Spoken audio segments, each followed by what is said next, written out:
Hi friends, welcome to Pentry Study. நான் கார்த்திக் ராமச்சந்திரன் பேசுகிறேங்க. வெகு விரைவில் டிஎன்யூஎஸ்ஆர்பி சப் இன்ஸ்பெக்டர் நோட்டிஃபிகேஷன் வரப்போகுது. இந்த கேஸ்னால் தள்ளி போயிட்டே இருக்குது. டிசம்பர் 2ன்னு சொன்னாங்க.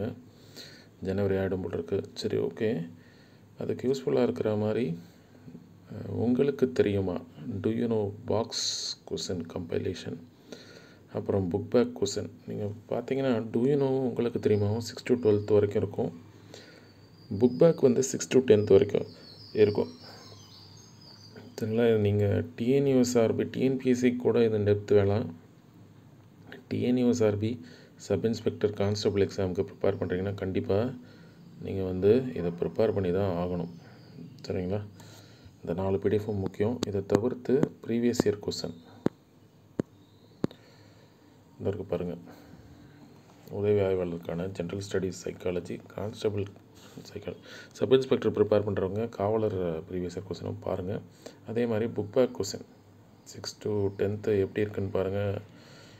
இண்டெக்ஸ் ஒவ்வொரு லெசன் சோஷியல் சயின்ஸ் மட்டும்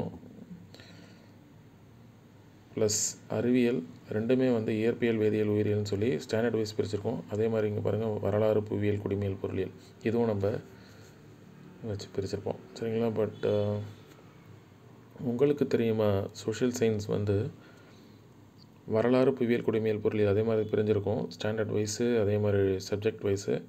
11th and 12th மட்டும்தான் சயின்ஸில் இயற்பியல், வேதியியல், தாவரவியல், விலங்கியல் அப்படின்னு சொல்லி பிரிஞ்சிருக்கும். 6 to 10th வந்து நம்ம என்ன சொல்கிறது ஸ்டாண்டர்ட் வைஸ் போயிட்டோம். சரிங்களா? அது நீங்கள் பாருங்கள், உங்களுக்கு புரியும். ஈஸியாக நீங்கள் ரிவைஸ் பண்ணுறதுக்கு ஹெல்ப்ஃபுல்லாக இருக்கும்.